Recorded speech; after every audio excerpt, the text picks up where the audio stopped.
I want to improve what people think of when they see, oh, the maintenance guy's coming. If I do a bad resurfacing job at one bathtub in one two-bedroom apartment for one property for Avenue 5, I could lose the entire relationship. One bathtub. And that's how maybe I'm paranoid, but that's how I view it. To keep your subcontractors happy, you pay them every 2 weeks. We don't pay the suppliers every 2 weeks. We pay them when we're funded. We've got to train our residents. Like, if you leave behind a bunch of furniture and boxes and stuff that we're going to have to move, we are charging you. So you, Mr. and Mrs. Resident, move it out. What can we do to help that? Here, Mr. and Mrs. Property Manager, here is the apartment 212. It's all ready to go. And then the office never sees it. They take the key packet, they hand it to the resident goes, and the resident discovers something that we missed. We're human, we're gonna miss something. So then the resident comes back and it blows up and suddenly maintenance is the scapegoat. Well,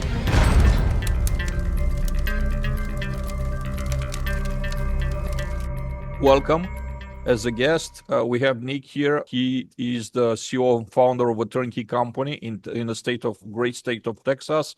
Welcome to our group, Nick, and I want you to tell us a few things about yourself and about your company.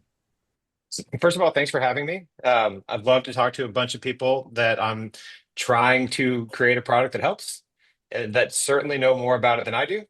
I am an entrepreneur by nature. I've spent the last 20 years doing two things, being a lawyer and then standing up startups in things that would be called prop tech. Parking technology, commercial grade leak detection, really cool applications for mid-rise and high-rise, and then tech-enabled roofing company before starting a tech-enabled make-ready company. But unlike a lot of other tech-enabled make-ready companies, we actually do the work. So we turn units. That is all we do, is turn units, and not $12,000, $20,000 turns. We're talking $1,200 turns. So when you think about Durango's growth, think about a blue whale in the ocean. Biggest animal in the ocean eats the smallest things in the ocean. That's all we want to do, is turn every unit for multifamily and SFR BTR asset owners. So we are focused in Texas right now. However, as of this week, we're in North Carolina as well. So we are in Raleigh, North Carolina, or really Wilson, North Carolina. We're doing a bit of an experiment. I believe that because we have the distributed labor network that we can set up pretty easily, and we have a person that we can set over to Wilson, I believe that we've been challenged to turn 60 units by the end of July. Okay, that's fine. Everything is math. So if you have 60 units, one crew can turn this many units. How many crews do I need? I'll get that many crews, I'll get it done. And if we can do that, and I think we can, then you'll see us in Houston, Atlanta, Adrian, pretty soon. We've been in business for a year and a half, not very long. And since January, we've grown the business probably something silly, but like maybe 1,500% off of a lightweight app that we've created. I built this thing using the mother-in-law approach, which is I just take feedback and I say, you're right. So I built something that is the same price they're already paying, faster, good or better, as good or better. No commitment, no logins, no portal, like no new motions, no new friction. This should be the same price everybody's already paying. And if you're getting something cheaper, I really would like to know so that I can work with that guy. And vendors, why do vendors work with us? Because we pay them really fast. We pay net 7. So I'm institutional me. I can bear the burden of a net 30, net 60 float. Vendors, subcontractors often cannot. So we work to satisfy what they need. What do they need? They need jobs, they need revenue, they need consistency, they need quick payment. And if we can do those things, we're going to have good partnerships for life. And so far, so good. And as far as scale goes, we're with probably 12 portfolios from the institutional asset living types to groups you've never heard of, based in Dallas that have 7 properties. We're servicing around, maybe completing around 100 turns a month right now, although this month, the goal is to get 150 turns completed. And we are probably with 32 properties right now across 10 portfolios, 11 portfolios, but that includes a couple of SFR portfolios. So we're talking homes. So those don't count as properties, but we've turned now probably 12 homes, 2,000, 4,000 square foot homes for distributed SFR, and then also built communities, BTR. Well, thank you for the intro, and telling us a little bit about your business, Nick. I have two Sure. questions here. What is the average days to complete for your crew? If I was to have a portfolio and say this month I give you 50 turns, right? What's the average time completion time in an ideal situation, right? We all know that Right. we're not working, we're not operating in an ideal environment. There's many challenges. But if I was to have today, 50 units to hand them to you, what would it be like an average completion time at what cost per unit? Considering that Sure. they don't need I don't know, you don't need to replace They don't their, need flooring. Let's entire, just, yeah. If you don't like need flooring, that's a big delta. So let's take that out of the equation. yeah. I'll start with the average cost. So the average cost overall for my entire, for all of the units right now, including flooring, is $1,600. So that includes flooring. Take flooring out of the equation. We're talking an average cost of like $900 to $1,100. Even with flooring, the median, the most common cost is around $800, $700. Again, we're not trying to upcharge, we're not trying to do anything, we're just trying to turn units. How quickly can we get it done? Oh, and one thing on pricing, we negotiate pricing with all of our subs for all of our trades. So when we get an estimate sent to our customer, to the property manager, they're selecting what they want at the price that it is. So they choose it. If it's expensive, that's on you guys. Like, these are market prices, they're fantastic. You chose it. Feel free to just do housekeeping. That's gonna be $100, no big deal. On timing, our goal is 6 business days from estimate approved, 5 business days from we start swinging a hammer. Many turns we're going to get done the same day, or same day, next day. If we're on site, like, it's not hard. If I have a cleaning crew, you add another one that needs to be cleaned, great, easy. Some turns take 2 weeks. So we're turning at one property in North Carolina, 66 units. I'm saying we're going to turn 50. Why? Because 13 of them are probably going to be 2 to 3 week jobs that are, floorings are wrecked, subfloor issues, framing's a disaster. I don't know what it is, but there's going to be other issues. But most of them 5 business days or sooner. So Tim Turner's here. Tim, I've been quoting you. So $250 million a day problem. Thank you for that. I use that all the time. I need to pay you a royalty. I'm a lawyer. I'm not going to pay you. That's not an offer. You can't accept it. But I should. It was great. I'd like to go to Greg Collins. Greg, welcome. Is this your first call with us? It's the first one in a while, Adrian. But I have been on previously. Hey, would you like to let us, your turn time at Greystar? I mean, I think, it's extremely relevant in a conversation when we're talking about 1 million units. Like, what are the, average turn times for your portfolios out there, and, what challenges you see and opportunities to, maybe like improve things, because you have the largest sample that's here at the table.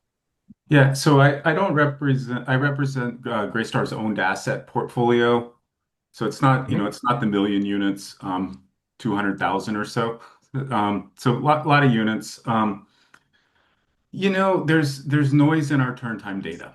And so we've got really good access to it. There's a lot of noise in it. Down units, if they're not marked down in the property management software, it's a manual process to pull those out. Renovation units. I think for the most part, we hit that, 7 days or so on average. When we look at a metric like, that's tied to actual data, it's like 17 days.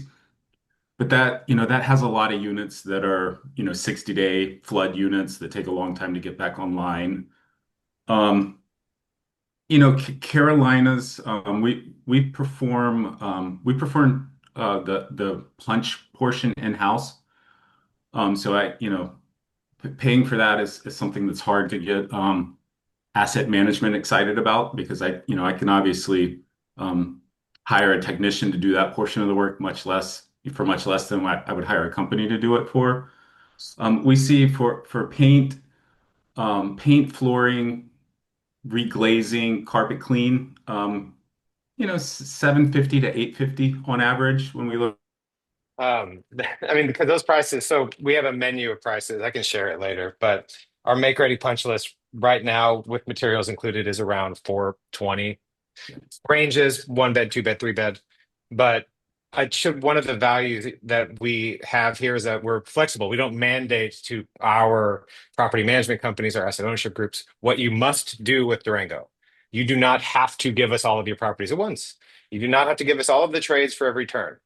Some properties just use us for cleaning because they have everything else on lock. Great.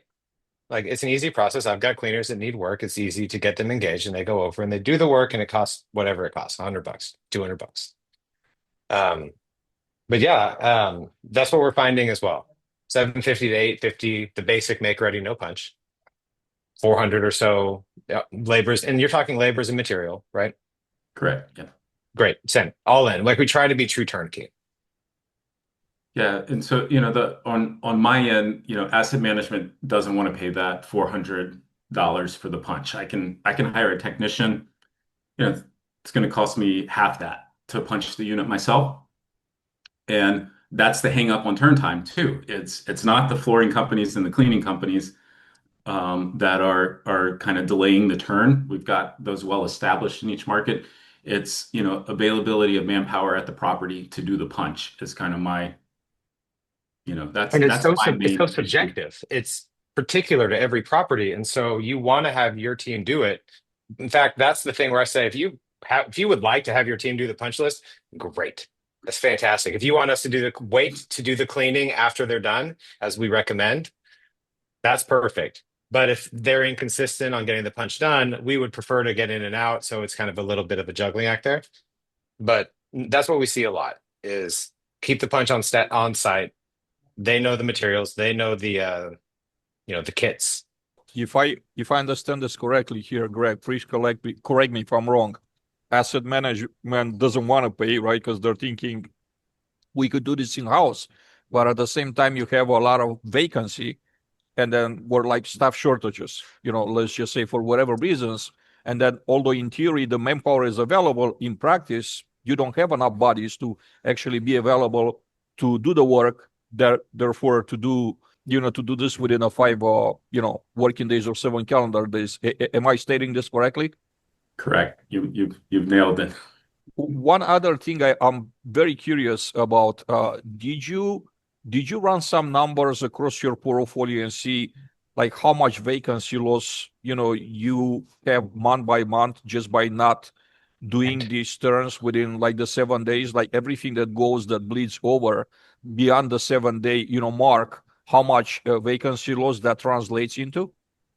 Yeah, at least with our asset management team, looking at vacancy loss doesn't instill confidence in them that turning a unit faster is going to create more revenue.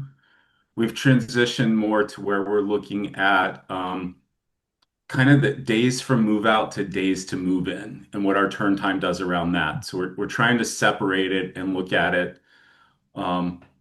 Is turning the apartment 4 days faster creating extra revenue? Looking at vacancy loss doesn't seem to get me anywhere. So we're kind of trying to tackle it from different GLs and looking at different areas to prove it out. Tim, I see that you have the hand up, sir. Please, the floor is yours. Yes, thank you. Greg, quick question for you on your vacancy loss, and the way that we're calculating it right now is to take the target off of the maintenance back. When we're hitting our vacancy loss KPIs from a maintenance point of view, it's shifting focus to marketing and leasing rather than on maintenance. And one of the things that we're looking at here at Avenue 5 is that specific number, because we all know that maintenance is the first line item that is always cut on the budget when we're not hitting NOI. So if we're hitting correlate to faster leases, not necessarily faster turn times. That's what we're trying to separate. I bet it's market to market, Greg, but do you have an expectation of what you would expect to be a solid duration from days to move out to days to move in? I'm not fully up to speed on that because of the leasing metric involved. I think Right. probably 28 days is a good target from, and that's every single unit. The one in right on the street that's loud that nobody's going to rent factors into that. Right. But Yeah, I'm not a expert in the kind of the leasing metrics and velocity there. More focused on maintenance. yeah, I think it's very interesting. And Greg, I think it's incredibly important that you share this with the group here, the way asset management looks at it, but they bring in something that we maintenance don't control, right? The leasing velocity. And that could influence those numbers drastically. You might have a unit ready in 2 days, and if it sits for 3 or 4 weeks to be rented, like that's like what's we did our job. What's like at the end of the day, what else we could have done better, right? Yeah, And it makes it harder for us to, I guess, to prove our worth when we're like put as part of the mix. And what do you think? What's your take on that? yeah, it seems to like, why spend the money if we can't lease it if you get it ready in 5 days? If we can't lease it for 28 days, why spend the 400 to turn the apartment to make your metric look good? That's kind of the wall that I'm hitting with trying to bring in, scheduling technology, vendor support, vendor networks. That's kind of the brick wall that I get. It's like, why pay the money when it's just going to sit there because you've got it ready sooner? But we all know if it's ready sooner and people can tour it, it's going to lease faster. You basically took But the so words out of my mouth. Yeah. If it's not ready, how long is it gonna take to lease it? Yeah, and so we focus on let's just get better than where we are today.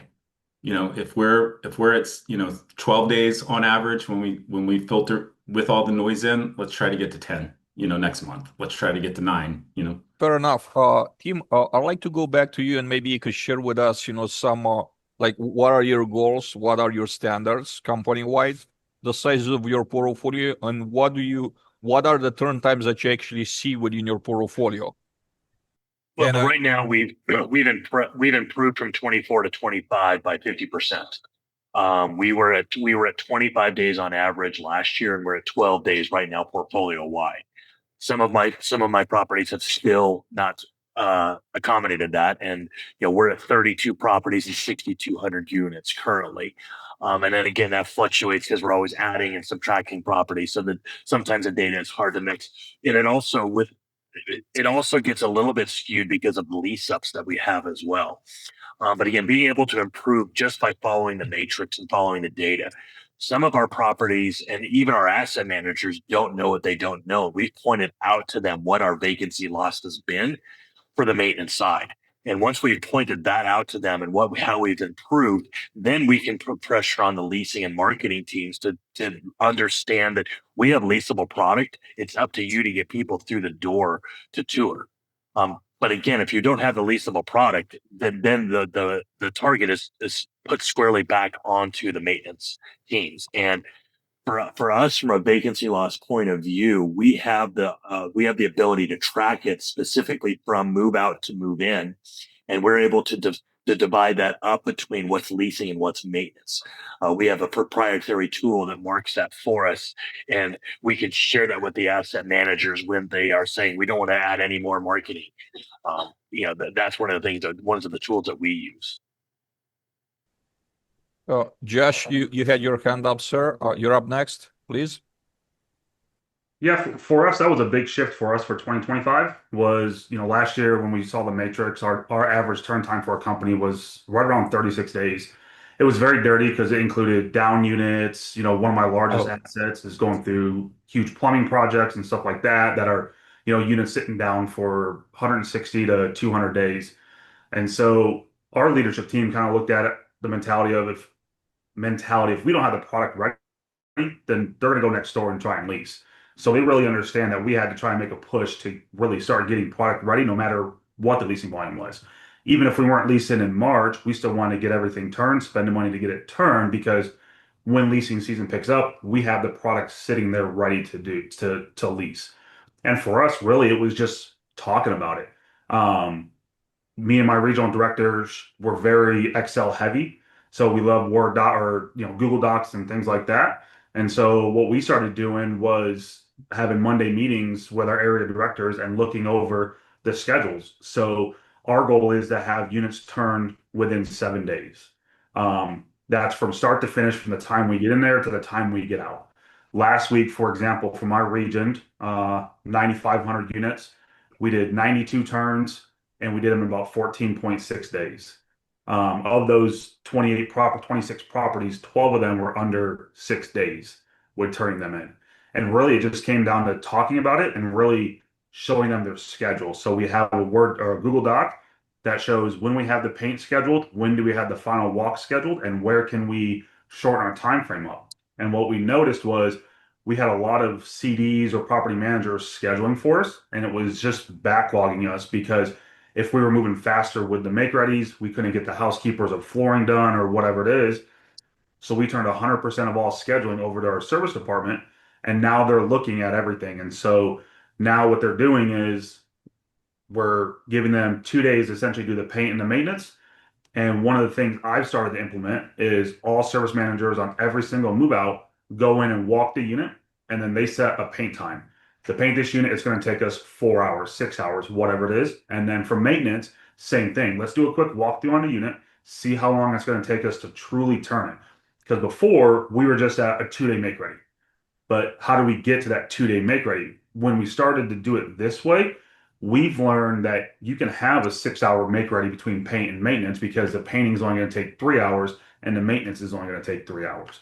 And so by setting that standard with our turn team and really holding them accountable to that turn schedule, it's helped us improve our time drastically.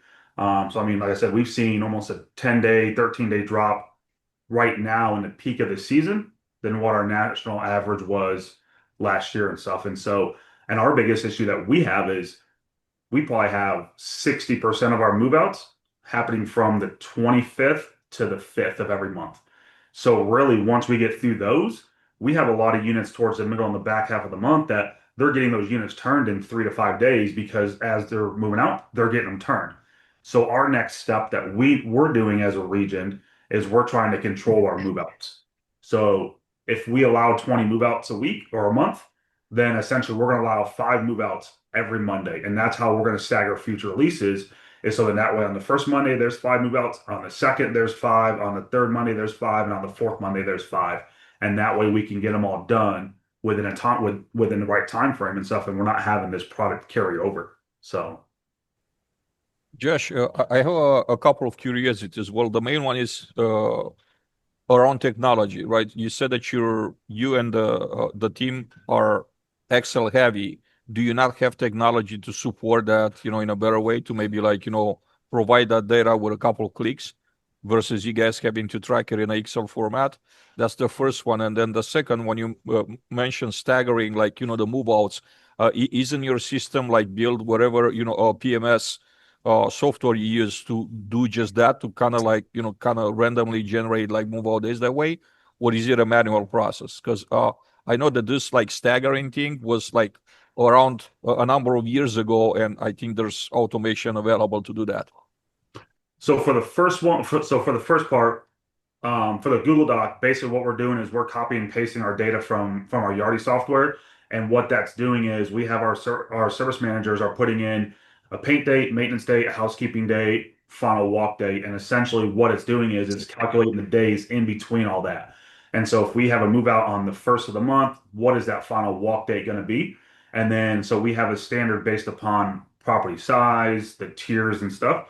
And so it was really hard to get it. It took time to get it going, but now it's just a copy and paste, and we copy and paste on one tab, and it formulates everything through the next 4 or 5 tabs for us to look at. It breaks it down on different tabs with how many paints we have scheduled for the week, and we even went as far as what is our labor able to do. So we say our labor, we can turn at least 10 units this week for this property based upon the org chart. And so with that, it plugs all that information in there, and it shows if we're able to do 10, right now we only have 6.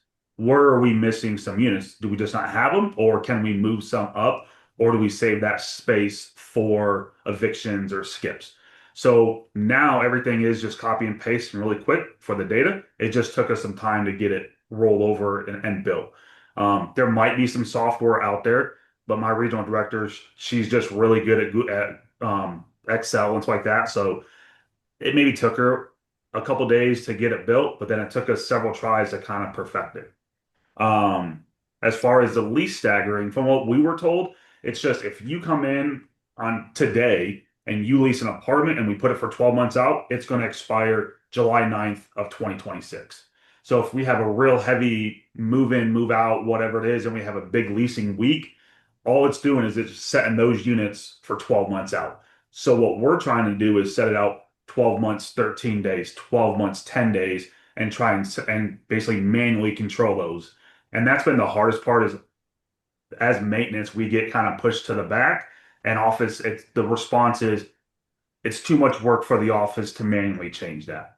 But I'm like, but it's too much work for our team to try and manage 60% of our move outs in a 9-day, 8-day work window and stuff. So you could also sell them on a vacancy loss, not necessarily leasing, but management just say, if we're not doing this, do you imagine like how much more vacancy loss we getting by not being able to turn everything in 5 days when we're flooded at once with so many move outs at the same time?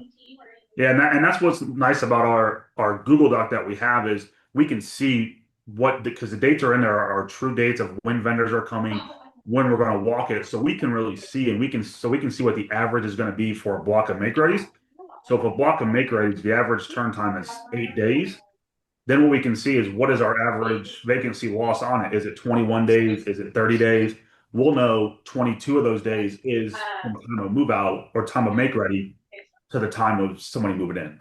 Tim, you had your hand up for a minute, and Peter, I know that you're not on camera currently, but if you're available to be back on camera, I wanted to tell everyone that this conversation was initiated by Peter's idea. He wanted to know about turn times, KPIs, things of that nature. So, Peter, if you have questions for the group, I'll love for you to get back on camera if you have the possibility after Tim, and then just kind of share the questions because at the end of the day, that's part of the reason why we're all here. So, Tim, please. With this make ready process, how is everyone allocating salaries to the units and the time spent on scheduling the suppliers? Are you allocating those labor hours or labor minutes to the unit? We're trying to track the exact time frames of how many hours were you walking a unit, working in a unit, all of the things from the pre-move out inspection to the make ready completion inspection. I'm curious to see what everybody's doing on allocating those hours appropriately. So that's another data point that we can follow and for hard numbers. Currently, I know the industry is struggling with allocation because you don't know when your maintenance supervisor just pops into a unit and just takes a look at it. We don't know when a leasing agent is actually showing a unit that may or may not be made ready. Those are great questions, Tim. I feel like probably we should be doing another panel, another just podcast separated from our regular meetings every other week. There's just so much here, and I think the solution to questions like this, it's in the technology. I would like to give the floor to Peter now, to kind of like share his thoughts and ask some questions. And then I like to come back to you, Tim, to maybe share a few things that Nick might be able to answer. And the questions will be around challenges when it comes to vendors. Like, what are some challenges that you're facing when it comes to turnkey vendors? Peter, you have the floor. You're next. Thanks, Adrian. And I definitely appreciate you bringing this as the main topic of discussion. It's something that our team at Centerspace has been working through, trying to develop KPIs for this. We have set standards in recording, currently trying to get that so that it relates to maintenance team bonuses. So it's very interesting to hear how that relates as far as like what you guys are tracking, what your turn times are as well. We currently we also use Yardi and Maintenance IQ, but then have a Power BI core dashboard that reports this information for our teams.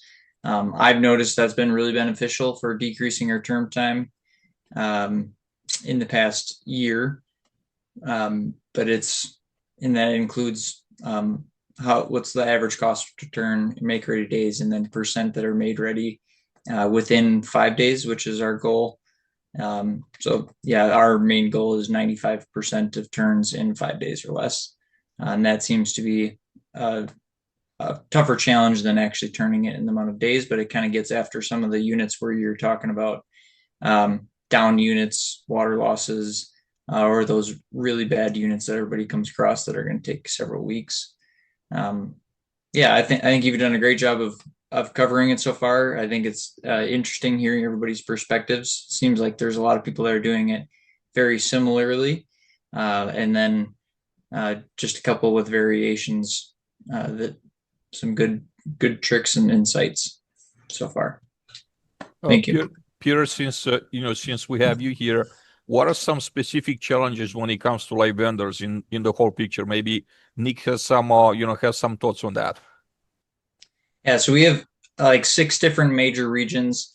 Vendor challenges that we have are kind of in our smaller markets, which would be Rapid City and Billings, where I think there might be a perception that apartment complexes don't pay as fast or don't work as well. The estimates that we see for our paint costs are extremely high in these regions. For example, to paint a 2-bedroom in Billings, Montana is estimated to be like around $2,000. So we do everything in-house, which is, and you're talking about like Denver and Minneapolis, which we also have a big presence in. Those for a 2-bedroom are right around like $300, $400, depending on the unit. So if you want to start a paint company in Billings for a cheaper price, that would really help us out. Fantastic. I'll call you after this. Yeah. We gotta go to Tim, and then I'm gonna call 2 other names after Tim. I like to get Paul Roth's thoughts on the subject, and from a more like training perspective, what does he see, and maybe some things to share that could work for us all. And then Mike Malloy, maybe you wanna if you wanna jump in like after the other 2 gentlemen, to just kind of share your current situation, challenges, and opportunities. So back to you, Tim, with challenges when it comes to like the vendor side of things. Consistency. That's one of our biggest challenges is, getting the consistent crews on a regular basis to understand the asset, understand our expectations. Everybody has a guy, but the problem is that when that guy shows up at one of my sites, it never works out well. I'm working with several different national suppliers on getting consistent crews where we can actually Google rate them for essentially where they have platforms where we can say, no, I don't want this guy because of X, Y, and Z. Yes, I want this guy because he did all of this stuff.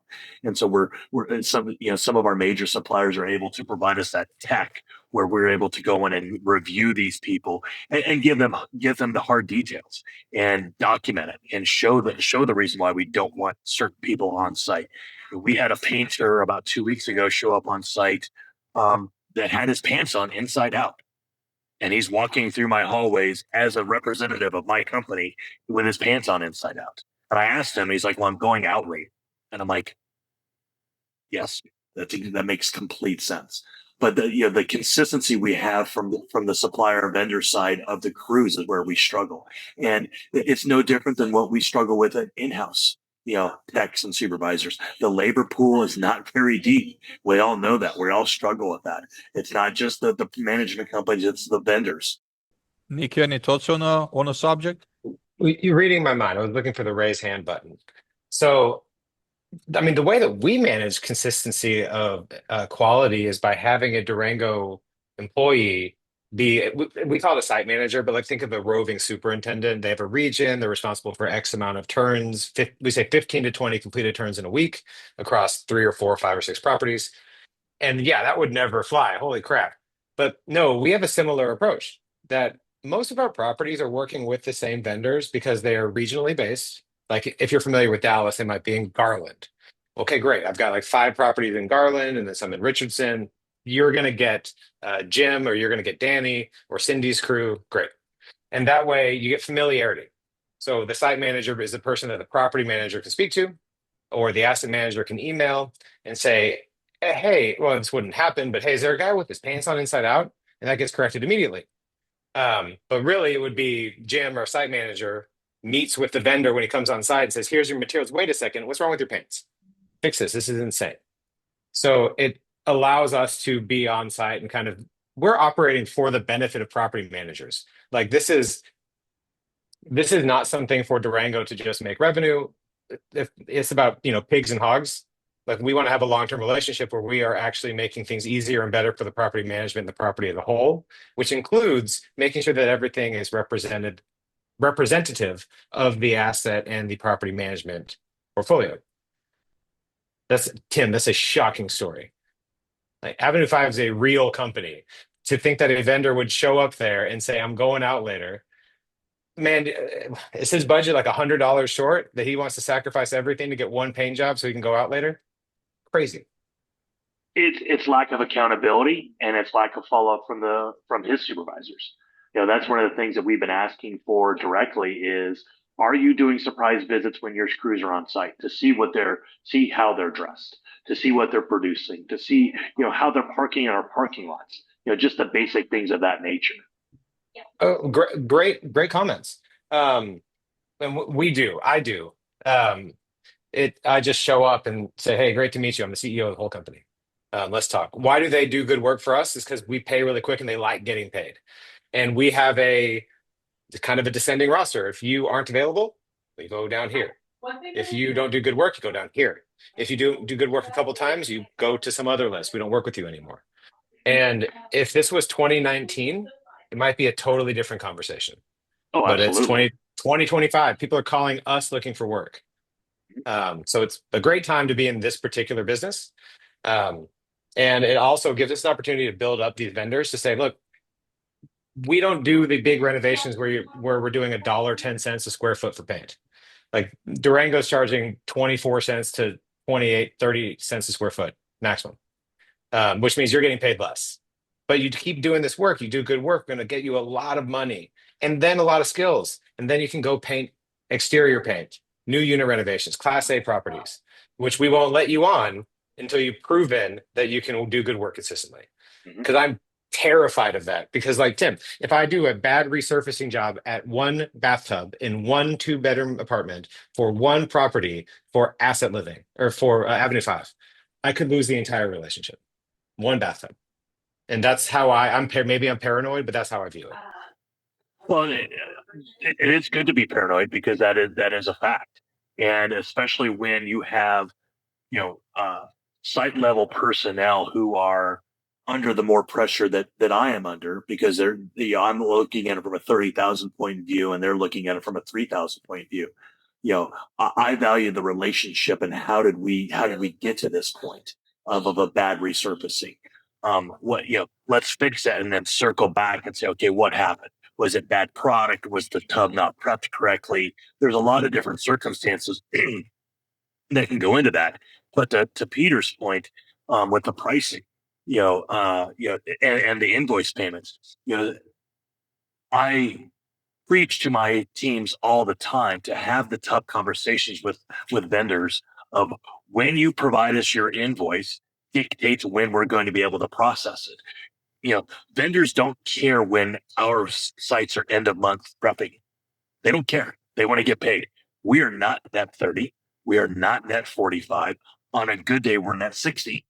And that depends on if everything has been processed appropriately up to that point. Right. And because we're fee managed, have we been funded to pay that invoice? So if you send me an invoice on the 16th of the month, it's not going to be paid by the 16th of that month. It may be on the 1st of the following month because of where our end of month falls and how it's going to be processed in our internal processes. So one of the things that we're really working with our vendors on for make-readies is if I know I'm going to give you 10 standard make-readies in the month of June, okay, and we have negotiated for a round number, let's just say a $500 price tag for those 10 units. I want that invoice for those 10 units on the 1st of the month so that I can start processing them in the front end. because then if there's change orders, if we have stuff that we need to look at, then we can do a change order and I can sign off on it. But to keep your subcontractors happy, you pay them up, you pay them when they're every 2 weeks. But Right. we don't pay the suppliers every 2 weeks. We pay them when we're funded. So if I'm processing the basic turn invoice on the first of the month, between the 1st and the 15th, the high probability of it being a net 30 invoice are much higher. One thing I found, thank you for that, Tim. And I love the way you're thinking about it. Like, if this is a conversation, please let me know the best way to invoice you. One thing I've found, which was interesting to me, I haven't been spent 10 years in this space, is how long it takes to code the invoices by the property managers who have to go in there and code it. Somebody's assigning the right GL code.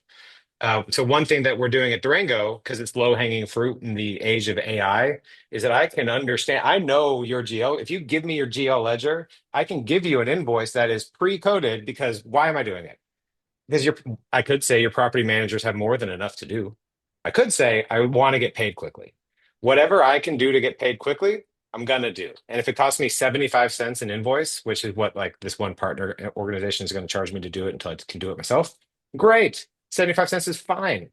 So if people are, I'm surprised that was such a warmly accepted little tweak to our process, but I learn new things every day about property management. That was one. Mr. Paul Rhodes, your turn, sir. Well, thanks, Adrian. From there's a lot that we brought up, and it still amazes me after all of this time and the technology that we keep putting to it. It seems like payment time from service to payment continues to expand. And I can remember back in the olden days when I had colored hair on my chin, a vendor'd come out and they'd paint an apartment. We'd shake hands. They did a good job. And the property manager would get out the checkbook and sign the check right then and there. And it was done. It was there. And now we've got all of this stuff. So, but that's above the level at which maintenance handles our on-site teams, and our even now a lot of our regional teams are not involved in that process across the country. I think we, based on what was it? I think it was Peter, you were talking about the dirty data that we have on how much it costs and how we bill that out to apartments. Or maybe it was Tim. Right now, that dirty data, or that data collection for how much time maintenance is spending in an apartment, we don't have a good way to collect it. I know Yardi has a function, RealPage, all the property management systems have a function where you can click when you go to the apartment, you click that you're going there, and then you leave. But then you have to remember, if you click to leave, you got to click it back when you bring the part back. And it's not a good methodology to collect that data. So I don't know that that's going to change anytime soon. Where I do think we could have a quick effect is around the methodology for shared expectations. Meaning, to your point, we don't just send an email telling our painter, you don't wear your pants inside out. And I wish that was a one-time event, but Tim, I've had that happen twice at 2 different management companies as well. Or my favorite was the one where I dropped in on a painter and he's painting in his underwear. So yeah, that was several years back, but still, there isn't now in our digital world a good methodology to create and enforce shared expectations. And really, Adrian, I think you hit it on the head. It does come back to training and communicating. And by that, I mean, we've got to train our residents what we're expecting when they move out. Like, if you leave behind a bunch of furniture and boxes and stuff that we're going to have to move, we are charging you. So you, Mr. and Mrs. Resident, move it out. What can we do to help that? Do you need us to reserve a parking space in front for you? Mr. and Mrs. Resident, would you like to borrow our dolly to get your couch down the steps in order to get it away? Because the more we have our resident do to create a standardization, that will be a major impact on our time to turn. To that end, if our communities are not performing a true pre-move out, not only inspection, but expectation meeting. And by that, when maintenance goes to meet with the resident for the pre-move out inspection, somebody from the office goes with us because we're maintenance. We don't do money. So, and you and I both know that if we find something like the hole in the wall or the kids have painted the bedroom with crayon, our resident's going to want to know, what's that going to cost me at move out? Well, we're maintenance. We don't handle money. Yes, we can give a rough estimate price, but that's not what our resident wants. And we want to ensure that the people who are trained, since again, we're not really training our maintenance teams to communicate well with the resident, somebody from the office can fill in that communication and can document it correctly so that whatever is communicated does transfer all the way through to the lease term. Expectation also goes between maintenance and the office when we finish the term. Chances are, all experienced as being come on site, you get finished with an apartment, I get finished with an apartment, and I go and say, here, Mr. and Mrs. Property Manager, here is my the apartment 212, it's all ready to go.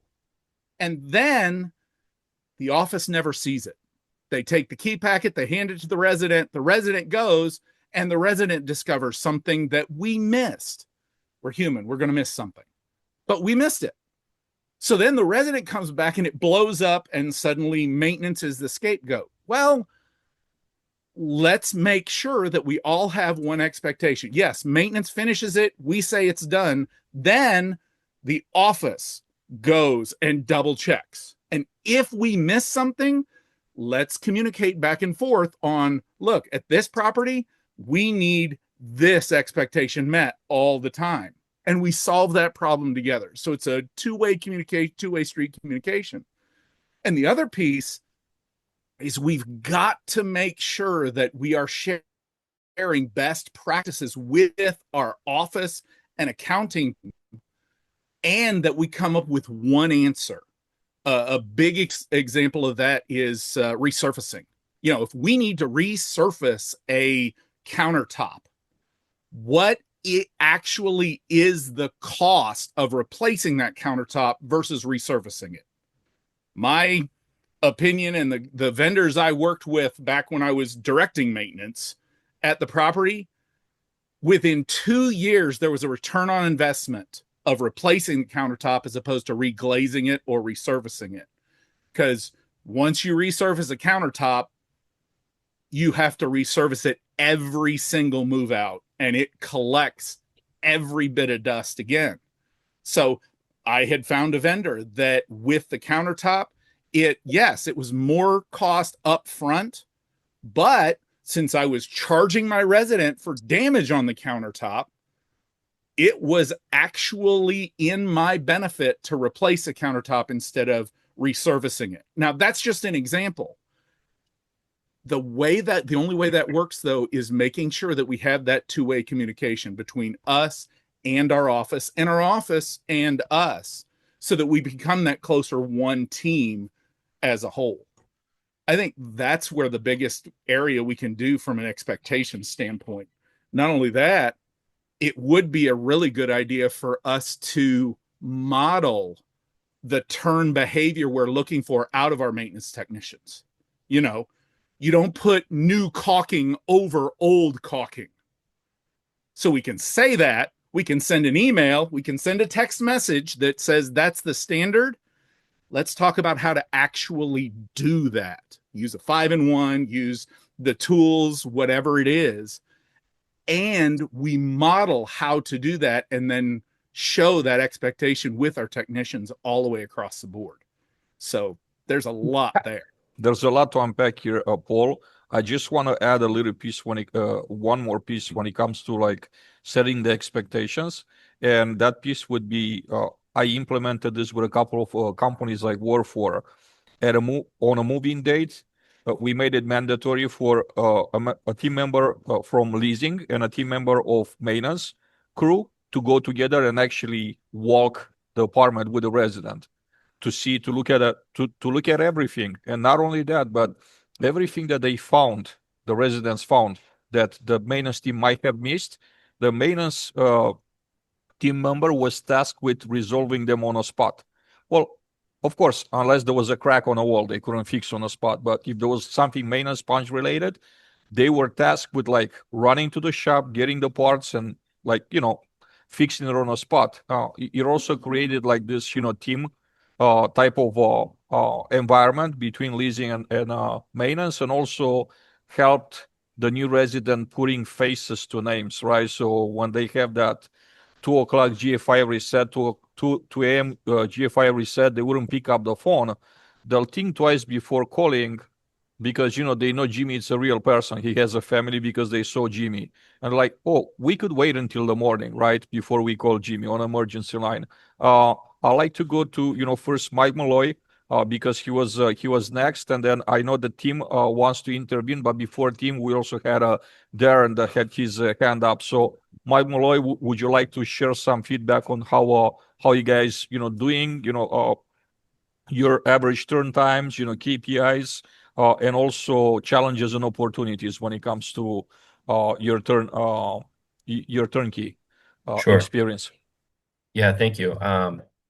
So I will just hit a few of those points at a high level. So, regarding data and tracking this information, we use Yardi. We have HappyCo as kind of our inspection software that integrates with Yardi. And then we have built our own dashboard of KPI metrics. We built a scorecard, so everything that we're tracking from work order completion, make ready turn time, application to move in, and then talking about vendors and how do we keep vendors happy. We also consider the time to approve approve an invoice through the workflow, so you're not sitting on invoices. So all of those different metrics play into a scorecard, and scorecard is how our site associates are bonused. So the problem with it is there's data that, some of the data isn't always that great. A date could be misentered or keyed in differently, and it's not all just based on clicking the button that point in time. There is some data that is manually entered, and there's the capability of making the unit ready, and we'll have all of the make ready work orders or tasks done, but they don't actually click the button to make the unit ready, so the clock is still ticking. So we do have some dirty data, so to say. Another thing that I want to mention is Paul gave a great kind of some insight onto how to really operate this and how your best practices can really have an impact. Part of the issues that we have is that, or part of the challenges, I'd say, is that we have two very different product types. We have our Class A market rate, and we have our affordable portfolio. So you're dealing essentially with very different move-out experiences. I mean, on a market rate deal, we have 60 days prior to that lease expiration, there's a pre-move-out inspection that's being assigned that, in most cases, if the resident is either shared their plans to renew or they've shared their plans to move out, right? So we know it's happening. In an affordable world, oftentimes that resident just skips, they're under eviction, so many different things can happen. So it makes it more challenging. Now, I would say our biggest challenge is what happens when there's staff vacancy, right? So we can do all of these things and follow all of these best practices, but if there's not someone there to do it, that's when the wheels really come off. And that's what I would say is our biggest challenge in terms of turns. And it's typically at our affordable properties where you know, we may have, we lose a staff or, we're understaffed. It's realistic that we have 50 to, we may have 50 vacant units, right? And what I've seen is that the tendency is to bring in that turnkey vendor and the price just grows significantly. And if you had a staff, you wouldn't bring in a turnkey vendor, right? So why do we all of a sudden change everything that we do? I think that's my kind of direction is like, hey, continue to use the vendors that you would use, but we just have to make sure that they're doing what they're supposed to be doing. So from a paint perspective, if you just bring somebody in, they give you a quote, say, okay, turnkey, it's going to be X. If you broke it down by trade or service they're providing, you're going to see the number get significantly more competitive if you really break it down by a, per unit, per square foot cost, and so that's what we try and stick to. But the challenge is that you need somebody there to verify the work, verify the quality of the work, and to keep that process moving. So, I mean, I think Nick has some really good things to say, and honestly, I will follow up with you, Nick. We have a large portfolio in Texas. That's where most of my challenges are in the affordable world, but it's great information. And I just appreciate the opportunity to join this group and kind of share my thoughts. Well, Mike, I'll connect with you after this, and I can maybe I'll see you at Stirlingshire if you're free. Yeah. I met with I think Brittany a couple weeks Yeah. ago. I'm currently in the NRP procurement process, so Got it. but let's talk. Good. We'd love Good to to learn hear. from Yeah. you. Darren, you're up next, sir. Hey guys, to find that unmute button. Hey, anybody that hadn't met me, I'm Darren Bethia. I work for Dominium. I'm regional maintenance manager. We've got about 260 affordable communities around the country, a couple of market rate, but I cover about 45 of them for Dominium. I had a couple of comments and a question. Nick, I haven't met you yet. Sounds like you got a good thing going over there. I don't know if you were at the NAA conference or not, but you hit a lot of nails on the head when it comes to service from vendors. But I do want to hear from other people about how they are implementing some of the BI metrics. That's one piece we don't have at Dominium. We have it for the leasing side. We have an occupancy tracker. We got an economic occupancy tracker that we use, but we don't have any BI metrics for maintenance. So really want to know how people are, what are they doing to help develop that at their companies? Some of you guys have already got it, I've heard.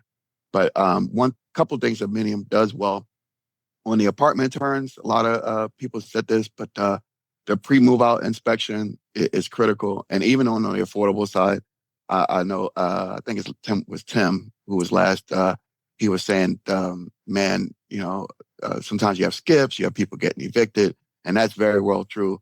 But at Dominium, if someone's on the list for eviction, they are put on notice. So that triggers us to do a pre-move out inspection. So that kind of eases the process. We use Yardi at Dominium, so we use that make-ready board. But we will bring a vendor in, if we need to. We'll do repairs while that person's still living there to speed up the process. And we're always really clear when we're leaving out to explain the process to the resident, what the expectations are. And then my other comment, my other minute is on the vendor side. Basically, the way we roll is we use the PO system, right? No PO, no work. You got to have a 6-digit number before the work commences. We want you to put that information on the PO. Everything is nice and clear when you submit your invoice. We have a dedicated email address for you to send your invoice to.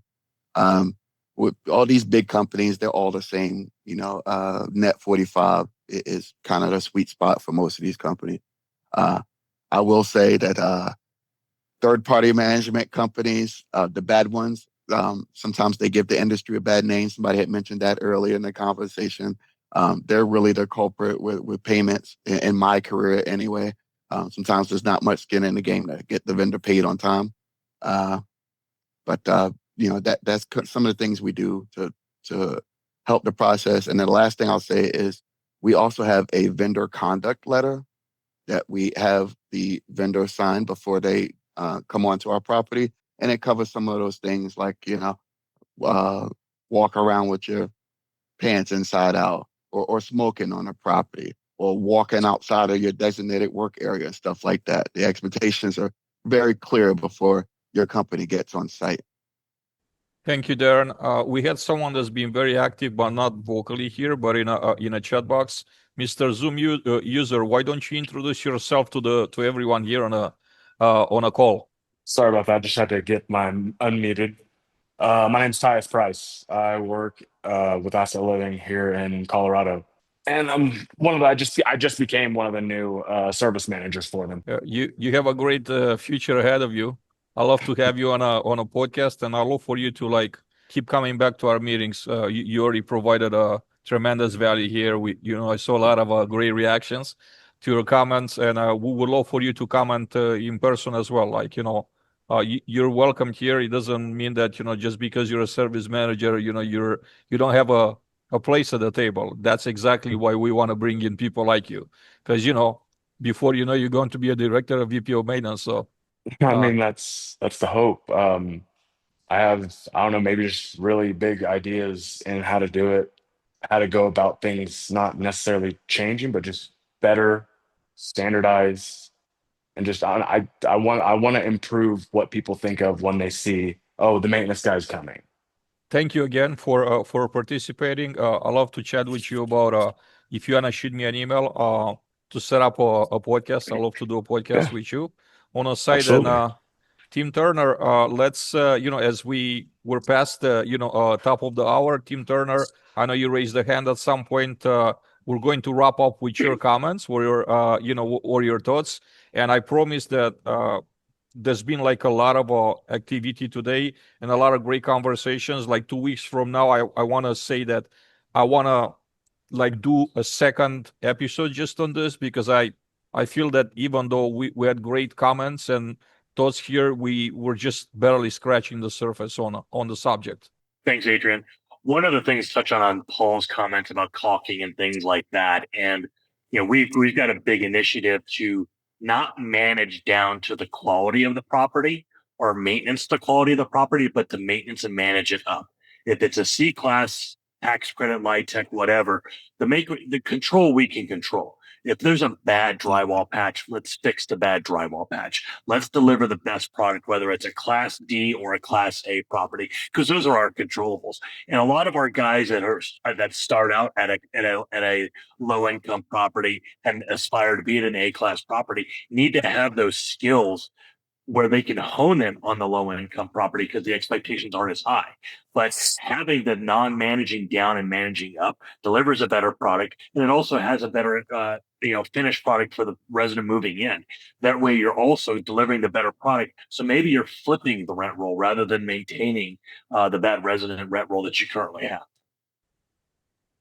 Tim, thanks again, and thank you all. Thank you, everybody. I wish we had more time. A few of us already dropped to go to different calls. I appreciate all of your participation. Definitely, I'm going to send an email to start a thread and do a separate podcast on the topic with maybe just 3 or 4 guests and myself as a moderator. But definitely 2 weeks from now, I'd like for us to reconvene and just continue the conversation, because I feel like we left a lot of unfinished business today.